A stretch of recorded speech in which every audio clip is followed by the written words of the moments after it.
Hello everyone! Today I am once again testing an art supply that I have been wanting to get for a long time, and that is water brush pens.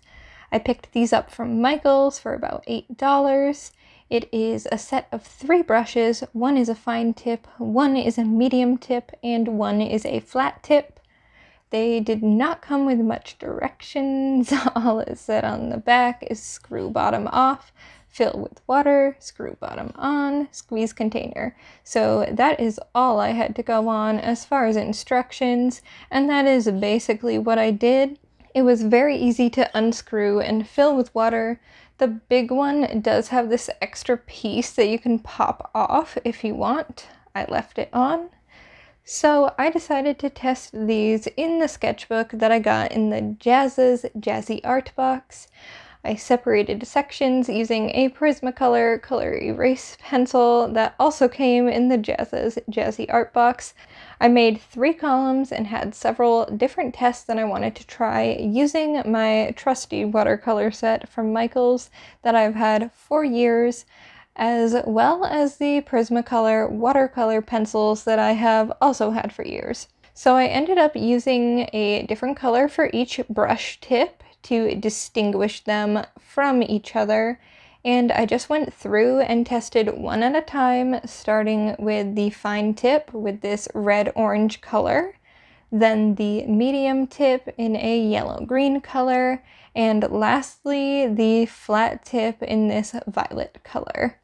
And the flat tip was the only one that leaked when I went to squeeze it for the first time, but luckily I was able to fix that by tightening the top and everything was fine. But these brushes do get stained, so be aware of that. The first test I did was mainly to make sure that I could get the water to come out of these brushes. So I added a bit of water to the paper first and then went into the palette with the brush. This worked okay. I think it was a little more liquidy than if you were to do this with a normal brush, but that might also be my lack of experience with using these. I would use less water on the page in the future. It seemed to work best with the fine and medium tips rather than the flat tip, which is the biggest brush in the pack. The second test was with the dry page and using the brush straight into the palette and painting onto the page without squeezing more water out. This worked extremely well with all 3 brushes. I especially liked the flat tip brush with this method because you could actually make some interesting lines with it and get a very straight line as well. Next, I did almost the same thing as in the second test, but this time I tried to squeeze the brush while painting onto the page. I was hoping to be able to create a gradient effect, but I basically ended up with blobs. I think with more practice, this would be an excellent way to make gradients. You can see I got a little bit of a gradient with the fine tip brush. Now moving on to the 3 tests I did using my Prismacolor watercolor pencils. So for the first test, I drew a blob on the paper and then used the brush to add water to the page. I personally find this is the best way to use watercolor pencils. I always have the best luck with this method, and it worked just as well with these brushes as it does with a normal watercolor brush. I think it worked best using the fine and medium tip brushes. Next, I tried painting water onto the pencils using the brushes and then using the pencils on the paper. This worked best with the flat tip brush because it covered the most area on the pencil with water. I don't recommend using this method unless you specifically want this kind of look with your piece. And finally, I used the pencils as though they were the watercolor palette. So I took my brush, brushed back and forth on the tip of the pencil, and then painted onto the page with the pigment it had picked up from the pencil. Hopefully that makes sense. The flat tip worked surprisingly well with this method, but the medium brush also did quite well with it. So at this point, I was feeling pretty good about these brushes. There were no major issues so far, but I did a small test and now I wanted to try something bigger. So my boyfriend's sister's birthday is coming up, and she really loved these John Muir quote watercolor prints that she found on Etsy, but they are so expensive, and we had already gotten something else for a present as well, and didn't want to spend too much on another gift. So I thought, I can do that. I already have watercolors.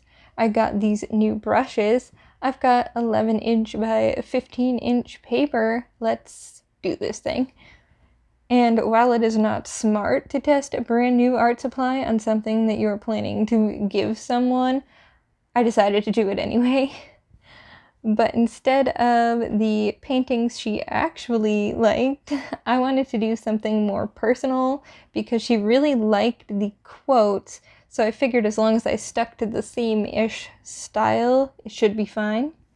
So she has made it a goal to hike the entire presidential mountain range in the White Mountains.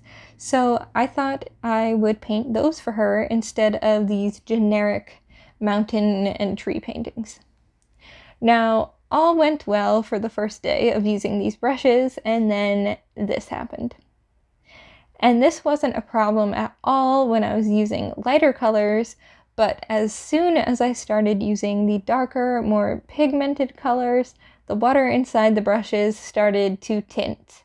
And occasionally, the brushes would do this. So by the very end of the painting, I did end up using my normal watercolor brushes. And this is how the 3 paintings turned out. Not bad. I am very happy with the middle one. So I would say overall, these brushes are not terrible, but definitely not the best. I think they would, in fact, be good for travel, maybe for small projects. Bullet journaling these could be good for.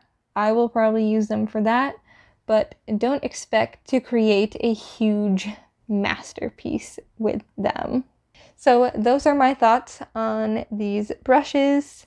Let me know if you have tried brushes like these in the past and what you thought of them. Thanks so much for watching, and I will see you in my next video. Bye!